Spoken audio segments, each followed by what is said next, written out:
नमस्ते दोस्तों, कैसे हैं आप सब। इजी स्टडी चैनल पर आपका एक बार फिर बहुत बहुत स्वागत है। दोस्तों, आज है 25 नवंबर और साथ में है देव उठनी 11। कई जगहों पर इसे छोटी दिवाली के रूप में मनाया जाता है। तो दोस्तों, छोटी दिवाली की आप सभी को ढेरों शुभकामनाएं। आइए अब शुरू करते हैं इस सप्ताह के टॉप करंट अफेयर्स। शुरुआत करने से पहले आपसे वही एक विनम्र निवेदन, यदि अभी तक आपने चैनल को सब्सक्राइब नहीं किया है तो कृपया सब्सक्राइब कर लीजिए, साथ ही बेल आइकन को भी प्रेस कर दीजिए। सारे प्रश्न महत्वपूर्ण हैं, इसलिए वीडियो को अंत तक देखिए और यदि आपको पसंद आए तो उसे लाइक करना तथा शेयर करना ना भूलें। तो चलिए दोस्तों, शुरू करते हैं आज के पहले महत्वपूर्ण प्रश्न से। किस राज्य सरकार ने राज्य में गायों के संरक्षण के लिए गो कैबिनेट बनाने का फैसला लिया है? मध्य प्रदेश। महत्वपूर्ण तथ्य, मध्य प्रदेश की शिवराज सरकार ने राज्य में गायों के संरक्षण के लिए गो कैबिनेट बनाने का फैसला लिया है। इस कैबिनेट की पहली बैठक 22 नवंबर को गोपाष्टमी पर दोपहर 12 बजे राज्य के आगर मालवा में बनाए गए गो अभ्यारण्य में आयोजित की गई। यह जानकारी खुद मुख्यमंत्री शिवराज सिंह ने दी। राष्ट्रीय सुपर कंप्यूटिंग अभियान के तहत निर्मित परम सिद्धि नामक भारतीय सुपर कंप्यूटर को विश्व में 500 सबसे शक्तिशाली कंप्यूटरों की सूची में कौन सा स्थान प्राप्त हुआ है? 63वां। महत्वपूर्ण तथ्य, परम सिद्धि नामक भारतीय सुपर कंप्यूटर को विश्व के 500 सबसे शक्तिशाली कंप्यूटरों की सूची में 63वां स्थान प्राप्त हुआ है। विज्ञान एवं प्रौद्योगिकी विभाग ने मंगलवार को यह जानकारी दी। सचिव आशुतोष शर्मा ने कहा कि यह ऐतिहासिक क्षण है। सुपर कंप्यूटर के क्षेत्र में भारत दुनिया की सबसे बड़ी अवसंरचनाओं के केंद्र में से एक है और यह परम सिद्धि AI की रैंकिंग ने साबित कर दिया है। अमेरिकी भारतवंशी कार्तिकेय मित्तल ने किस त्रासदीपूर्ण घटना के बाद तनाव के कारण पैदा होने वाले मानसिक विकार से निपटने में मदद करने के लिए किस नाम का कक्ष तैयार किया है?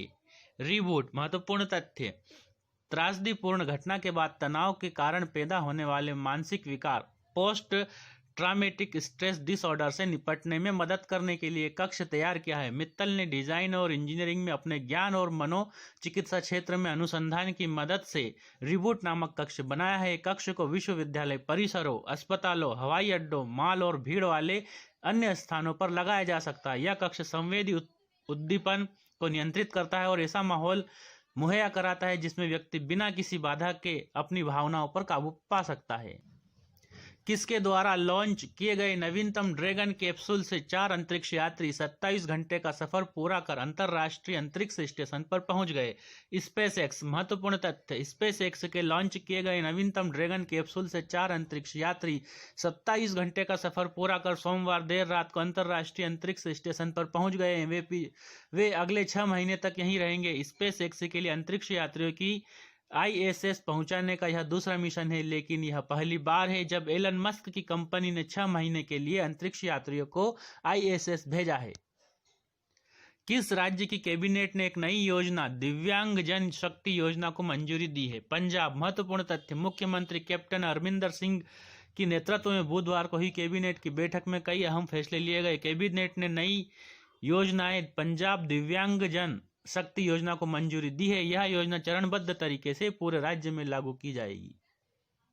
प्रधानमंत्री नरेंद्र मोदी और कहा कि प्रधानमंत्री जेवियर बेटल ने गुरुवार को वर्चुअल सम्मेलन में भाग लिया।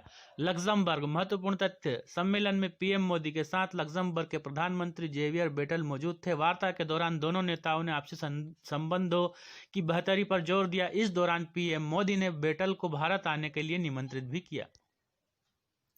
ICC ने किस तरह की क्रिकेट में खेलने के लिए एक खिलाड़ी की न्यूनतम आयु कितने वर्ष कर दी है? 15 वर्ष। महत्वपूर्ण तथ्य, नए नियम को लेकर ICC की तरफ से बयान में कहा गया कि ICC टूर्नामेंट, द्विपक्षीय सीरीज, अंडर-19 क्रिकेट में भी यह नियम लागू किया जाएगा। इसके अलावा महिला क्रिकेट, अंडर-19 महिला क्रिकेट, मेंस क्रिकेट यानी किसी भी तरह के क्रिकेट में खेलने के लिए एक खिलाड़ी की न्यूनतम आयु 15 साल होनी चाहिए।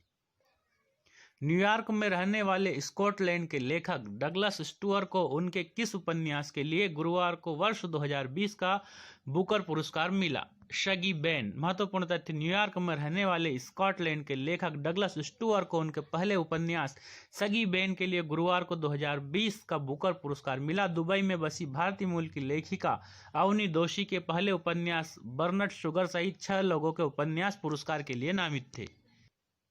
प्रधानमंत्री मोदी ने 22 नवंबर को कौन से वे G20 शिखर सम्मेलन को संबोधित किया। 15वें महत्वपूर्ण तथ्य, प्रधानमंत्री मोदी ने रविवार को 15वें G20 शिखर सम्मेलन को संबोधित किया। अपने संबोधन के दौरान पीएम मोदी ने कहा कि हमने एलईडी लाइट को लोकप्रिय बनाया, जिससे कार्बन डाइऑक्साइड उत्सर्जन को 38 मिलियन टन प्रति वर्ष तक कम किया गया है। पीएम ने उज्ज्वला योजना के बारे में बताते हुए कहा कि हमने इस योजना के माध्यम से 8 करोड़ से अधिक घरों को धुआं मुक्त रसोई प्रदान की है। भारतीय नौसेना ने किन देशों की नौसेनाओं के साथ अंडमान सागर में 2 दिवसीय त्रिपक्षीय सीटमेक्स 2020 अभ्यास किया?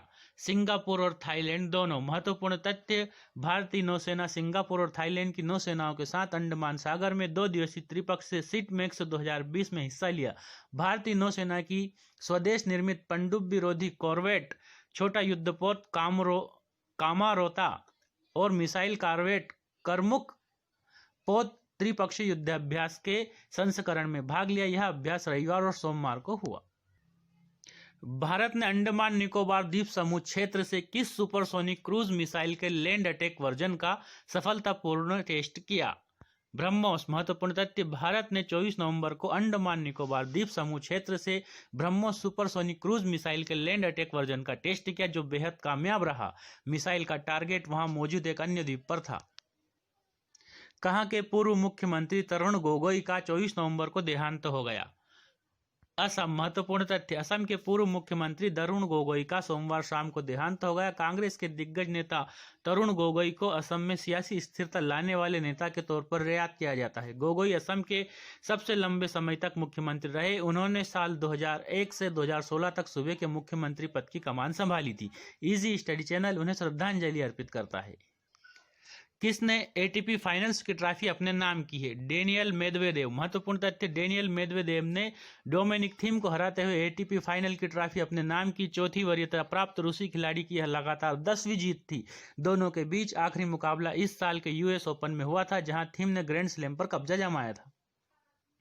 बंगाल की खाड़ी में उठा कौन सा चक्रवाती तूफान 25 नवंबर को तमिलनाडु और पुडुचेरी के तट से टकराएगा? निवार। महत्वपूर्ण तथ्य, बंगाल की खाड़ी में उठा चक्रवाती तूफान निवार साइक्लोन निवार ने तेजी पकड़ ली है। मौसम विभाग ने इसके खतरनाक साइक्लोन में तब्दील होने का अनुमान लगाया है। निवार तूफान बुधवार दोपहर से शाम के बीच तमिलनाडु और पुडुचेरी के तट से टकराएगा। इस दौरान 100 से 150 किलोमीटर प्रति घंटे की रफ्तार से तेज हवाएं चल सकती है। केंद्र सरकार ने 24 नवंबर को 43 मोबाइल ऐप्स पर बैन लगा दिया है। इंफॉर्मेशन टेक्नोलॉजी एक्ट की किस धारा के तहत यह बैन लगाया गया है? 69A। महत्वपूर्ण तथ्य, केंद्र ने इंफॉर्मेशन टेक्नोलॉजी एक्ट 69A के तहत यह बैन लगाया है। केंद्र ने बताया कि ये ऐप ऐसी गतिविधियों में लिप्त हैं जिनसे देश की अखंडता, एकता और सुरक्षा के लिए खतरा है। 48वें इंटरनेशनल एमी अवार्ड्स में कौन सी web series best drama series चुनी गई? दिल्ली क्राइम। महत्वपूर्ण तथ्य, 48वें इंटरनेशनल एमी अवार्ड्स में नेटफ्लिक्स की web series Delhi crime best drama series चुनी गई। यह भारत की ओर से एमी अवार्ड जीतने वाली पहली वेब सीरीज बन गई है। 2012 में दिल्ली में हुए निर्भया रेप केस पर बनी इस सीरीज को रिची मेहता ने डायरेक्ट किया था। किस प्रदेश की कैबिनेट ने विधि विरुद्ध धर्म संपरिवर्तन प्रतिषेध अध्यादेश 2020 को मंजूरी दे दी? उत्तर प्रदेश। महत्वपूर्ण तथ्य, उत्तर प्रदेश में कैबिनेट ने उत्तर प्रदेश विधि विरुद्ध धर्म संपरिवर्तन प्रतिषेध अध्यादेश 2020 लेकर आई है। 100 से ज्यादा घटनाएं सामने आई थी जिनमें जबरदस्ती धर्म परिवर्तन किया जा रहा है। इसके अंदर छल कपट बल से धर्म परिवर्तित किया जा रहा है। इस पर कानून बनाना एक आवश्यक नीति बनी, जिस पर कोर्ट के आदेश हुए। मंगलवार को कैबिनेट अध्यादेश लेकर आई, जिसे मंजूरी दे दी गई। अध्यादेश में धर्म परिवर्तन के लिए 15,000 रुपए के जुर्माने के साथ 1 से 5 साल की जेल की सजा का प्रावधान है। SC/ST समुदाय की महिलाओं और नाबालिगों के धर्मांतरण पर 25,000 रुपए के जुर्माने के साथ 3 से 10 साल की जेल की सजा होगी। किस पार्टी के वरिष्ठ नेता अहमद पटेल का निधन हो गया? कांग्रेस। महत्वपूर्ण तथ्य, कांग्रेस के वरिष्ठ नेता अहमद पटेल का निधन हो गया। कोरोना संक्रमित होने के बाद वह कई दिनों से गुरुग्राम के मेदांता अस्पताल में भर्ती थे। 71 वर्षीय पटेल को कांग्रेस का चाणक्य माना जाता था। इजी स्टडी चैनल उन्हें श्रद्धांजलि अर्पित करता है। किसने चांद से नमूने लेने चांग 5 को चांद पर भेजने के लिए सफलतापूर्वक प्रक्षेपित किया? चीन। महत्वपूर्ण तथ्य, चीन ने दक्षिणी प्रांत हेनान स्थित वेनचांग अंतरिक्ष यान प्रक्षेपण स्थल से यानचांग 5 को चांद पर भेजने के लिए सफलतापूर्वक प्रक्षेपित किया। यह यान लॉन्ग मार्च 5 रॉकेट के जरिए प्रक्षेपित किया गया। लॉन्ग A5 अंतरिक्ष यान को रॉकेट पृथ्वी चंद्रमा स्थानांतरण कक्षा में ले जाएगा। यह चांद की सतह से नमूने एकत्र करेगा और पृथ्वी पर लौट कर आएगा। कहाँ के एलात शहर में मुंबई हमले 26/11 मुंबई टेररिस्ट अटैक की याद में एक स्मारक तैयार किया जा रहा है। इजराइल। महत्वपूर्ण तथ्य, इजराइल के एलात शहर में मुंबई हमले 26/11 मुंबई टेररिस्ट अटैक की याद में एक स्मारक तैयार किया जा रहा है। मुंबई हमले में पाक आतंकियों ने यहूदियों के चाबाड़ हाउस को निशाना बनाया था। इसमें 6 यहूदियों की मौत हुई थी। 26 नवंबर 2008 मुंबई हमले में 166 लोगों की मौत हुई थी। 300 से ज्यादा लोग घायल हुए थे। ये स्मारक शहर का एक चौक हो सकता है। तो दोस्तों, ये थे इस हफ्ते के महत्वपूर्ण प्रश्न 18 से 25 नवंबर तक। तो दोस्तों, यदि वीडियो आपको अच्छा लगा हो तो कृपया उसे लाइक कीजिए और अपने दोस्तों में शेयर कीजिए। साथ ही हमारे चैनल इजी स्टडी को सब्सक्राइब कर लीजिए और बेल आइकन को प्रेस कर दीजिए। और दोस्तों, आपसे वही एक विनम्र निवेदन है, यदि कोई त्रुटि हो तो क्षमा करें। साथ ही अपने सुझाव मुझे कमेंट बॉक्स में जरूर दें। आप सभी लोगों का एक बार फिर बहुत बहुत धन्यवाद। आपका दिन शुभ हो। जय हिंद, जय भारत।